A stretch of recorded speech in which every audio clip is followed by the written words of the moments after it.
Well, hello everyone. Welcome to another episode of Gundam Explained. I'm Adam, and this is going to be a coverage of the final episode of the Unicorn Gundam series. This is episode 7, Over the Rainbow. And through the course of this series, we've seen some awesome animation, mobile suit battles, and a pretty interesting retcon of earlier Universal Century history.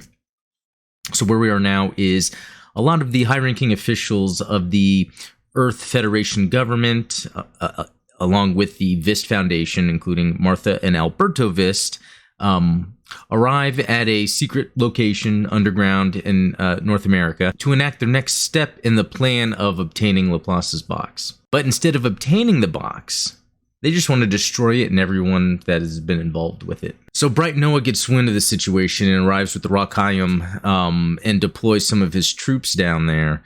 And this is with communicating with Kai Shiden, getting, the info that they are going to fire a colony laser, the Grips 2, at the part of Industrial 7, the Megalonica, where the Laplace's box's location is apparently at. So this is to kill everyone involved, kind of keep it a secret. I think either way, I think what it is mainly is the Vist Foundation really wants to keep their place in the Earth Federation government and doesn't want the outcome to be in the hands of others. It could devolve into war or nothing could happen. But the Vist Foundation is willing to go to extremes just to make it seem like nothing has happened and there's no Laplace's box or anything. As all that was going on, in the background from the previous episode, Banagher and Riddy in the Banshee are now going at it. The idea here is, the Banagher's trying to hold off Riddy and the Banshee so that the Nail Argama, I've been saying Argama, but they tend to pronounce it Argama. The Nail Argama is trying to head to Industrial 7 with Marida. And so, the idea here is Banagher's just trying to hold back Riddy. But at the same time, we have the Neo Zeon forces led by Full Frontal in his Relula. I think I said that right. That's actually almost there, ahead of the Nail Argama.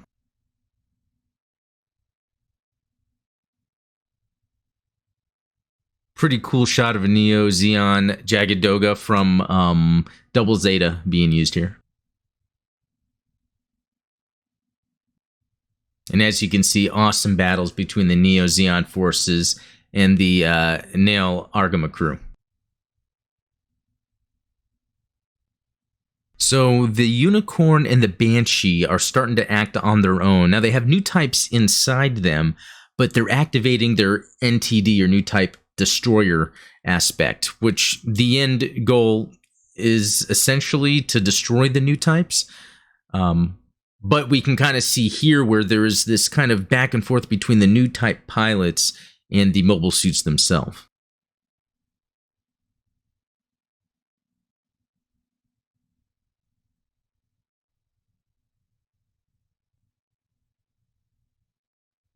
Angelo shows up with the Rosen Zulu to kind of help out with Neo Zeon. And we also have the Echoas team with a Mega Particle Cannon, or is it the Blaster? Whatever the Quattro's Hayaku Shiki used from Zeta Gundam. All right, so all of a sudden we have Marida Cruz showing up. She's in a repaired Kshatriya.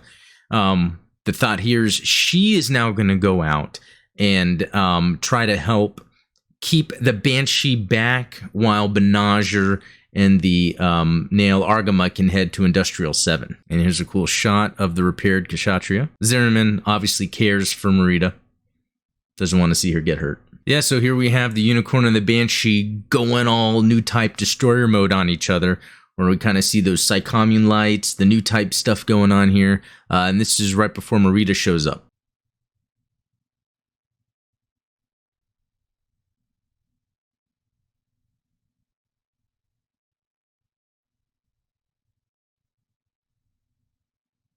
Cool little EFSF Neo Zeon suit. All right, we got kind of a shotgun reminiscent of the Camphor shotgun from 0080, but also we have this blue enemy mobile suit that uses the mines as well. So it seems like kind of a callback to War in the Pocket. Banagher shown back up to the Nail Argama to kind of help out, saves the day, shoots off one of his, I guess, fuel rocket pods to destroy an enemy. They ask him for resupply, but I guess he's good. Cool stuff. So, interesting little shot here of where, Riddy is kind of hearing the voices or feeling the emotions of others that are trying to tell him, do not engage with Marida, don't hurt her. It's very interesting. This kind of gets into that fantastical Newtype element, but, Riddy is a Newtype, so he's able to kind of feel these emotions and everything. And, this episode really goes far in showing a lot of the Newtype abilities to their extremes in terms of sensing people, their emotions, also kind of the idea of even after someone dies, being able to sense them. And that almost mirrors a lot of phenomenon we hear in real life. A lot of people that go through near-death experiences. There's been many, many reported cases of people speaking to someone that they didn't know had deceased just recently. So it's very interesting how Gundam kind of touches on that subject here with Newtypes. But Riddy's emotions are to the extreme. He doesn't really care about all of that, of these people, these voices trying to tell him, to not kill Marida and to kind of see the light side, I guess. But what's interesting is, but Riddy takes a shot right to Marida's mobile suit cockpit, kills her. Banagher feels it as well, similar to the Force. And at this point, we see Marida as a ghost, a spirit, again, very Newtype-ish, the fantasy element of Gundam, and Riddy kind of then, I guess, understands after that was done, and it could be that was kind of the purpose between Riddy and Marida. Marida being a clone, the 12th clone in a line of cyber Newtypes, her existence, wasn't necessary, to whereas with Riddy, him going through killing her after hearing from everyone to not do that, it almost changes him to then go the right path. So it kind of sucks that Marida had to be killed, but this is what moves the character motivations forward. And Marida kind of had a cursed life. Again, a cyber Newtype, the 12th clone, constantly being brainwashed. It was probably the right thing. Just made me realize if that was part of that Newtype destroyer where, with Riddy in the Banshee was taking over, destroying the Newtype. Although there are talks too later on in this about the Newtype waves, the brain waves of a Newtype that are not measurable, but you can measure a cyber Newtype's brain waves. And so it could be that, with the Gundam destroyer detecting her as a cyber Newtype, wanting to destroy it, kind of taking over Riddy. Once Riddy has killed her, and then him in his Banshee doesn't feel that threat of the Newtype anymore, has him realize what was going on. And then Zinnerman obviously is very sad about what happened. He looked at Marida as a daughter, and the last thing that he heard and everyone was hearing was, "You are being targeted." Now, this is the core group in the Nail, Argama, Banagher, Mineva. Everyone is detecting that they are being targeted, and this is related to the Grips 2 colony laser that the Federation government went underground to plan on launching at Industrial 7, where Laplace's box is, where everyone is heading. Now, the purpose of that is, I guess, even though those were the final things that were said to Zinnerman through Newtype abilities, she did show up in a spirit form to say, you were my light. So it's kind of nice closure there. Angelo had the unicorn kind of trapped in this kind of psycho field, but he kind of, the green powers came out again, and I guess it's kind of the positive energy that overcomes the kind of the negative Newtype energy. Just like in the previous episode when they were in the hangar, I forget the name of the ship they were in the hangar of, but Marida was in the Kshatriya with Mineva, and Angelo and his Rosen Zulu had made contact with the Kshatriya, and then Banagher grabbing the Rosen Zulu's projectile arm cables was kind of sending that positive energy through, and Angelo did not want to feel that, and he just left. So you can kind of see where the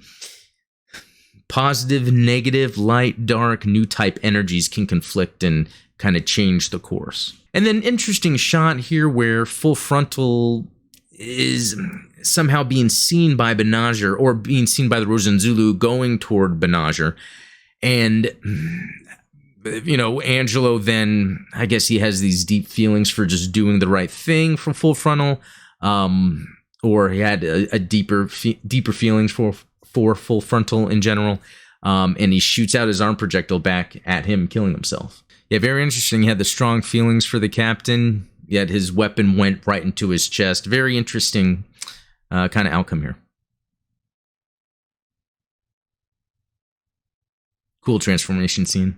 Interesting the time spent on Alberto Vist, where he doesn't really follow a lot of what his family wants to do. He does not like being involved in situations where people have to die. And yeah, it's just a very interesting supporting character to have throughout Unicorn, considering he's with Anaheim Electronics.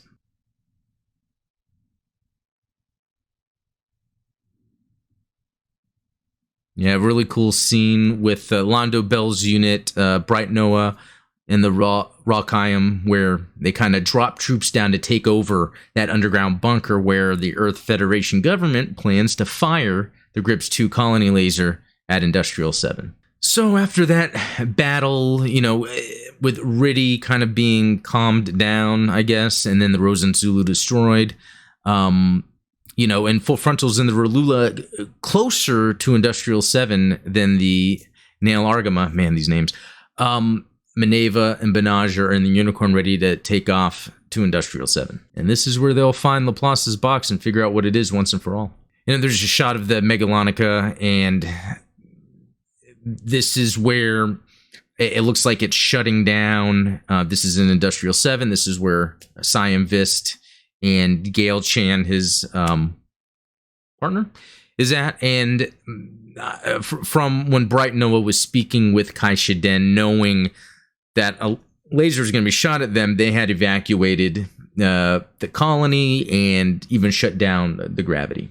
And then Bright Noah and his team show up at that underground bunker ready to kind of try to step in and stop from them firing this colony laser. It's really cool to see Bright Noah just from, you know, the original, from the beginning. He's always been in there to do the right thing, not just, he's always been able to be a part of the Earth Federation force, carry out his duty, but also do the right thing when corruption is presented in front of him. And here we get a quick shot of the Neo Zeong Full Frontal's mobile suit for his mobile suit, or like a mobile armor. Inside the Megalonica and Industrial 7, you know, Banagher and Maneva are getting closer to figuring out what Laplace's box is.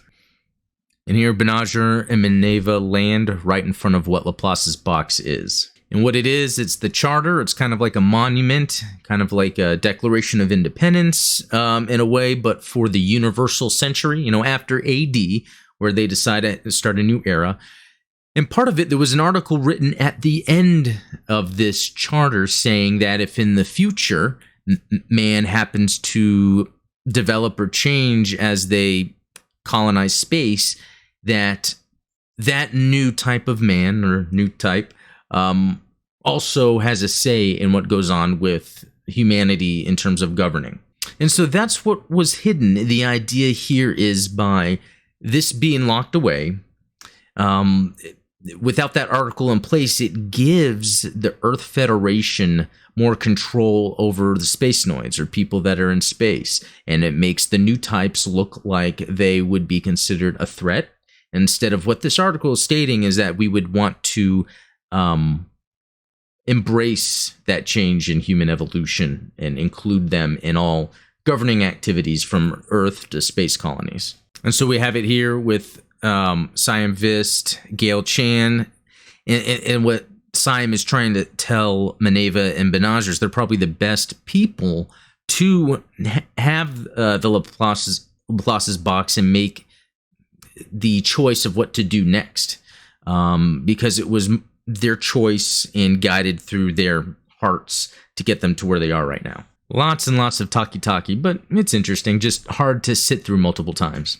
And here we see Full Frontal looking cool, kind of like a next evolution of Char, considering he's supposed to be the clone of him. It reminds me of Hamon Karn's kind of appearance in Double Zeta, where she kind of had the Neo Zeon crown going on and everything. What's cool here is at Industrial 7, Full Frontal's new upgraded Sinanju Zeong is kind of waiting outside. And through his eyewear, he's able to control what's going on. The cables kind of take over the mobile suits and kind of turn them into zombie mobile suits. And there's that little eyewear control thing he's doing. Very cool. And with the technology to stay alive for so long, obviously Siam Fist has a nice security system. So this is where the NZ999 Neo Zeong, kind of the Sinanju inside the Neo Zeong, appears in the main part of the colony, and this is where a cool battle ensues. And here, Gale Chan, he was kind of the security partner for Siam Vist. He's in a very cool mobile suit that I think is a Dovin Wolf, if I've said that correctly, but also has the Gundam head on it. And it's just a really cool looking suit. I think it's called the Silver Bullet. Yeah, the ARX 014 Silver Bullet. Gale Chan was kind of using this to possibly hold off or destroy Full Frontal and his Neo Zeong, but Benager, I guess, uses his Newtype ability. He's able to call for the Unicorn to come to him. So instead of fin funnels, they're kind of like shield funnels, but with giant Gatling guns on them. Pretty cool. Cool scene. All right, and as they are about to take on Full Frontal and his Neo Zeong, Benager and Riddy kind of just go ultimate with their unicorns here. That thing looks cool and has some pretty cool weapons too. Pretty neat effect. And here we see some really cool reanimation done from the previous Gundam movies and shows. Big Zam, Core Booster, Armor's RX-78-2. And just pretty interesting because the idea here is the Char clone is using the Newtype abilities to kind of show Benager the past and future. And what's interesting here is going through that, you have using the Newtype abilities to kind of show everything to Benager.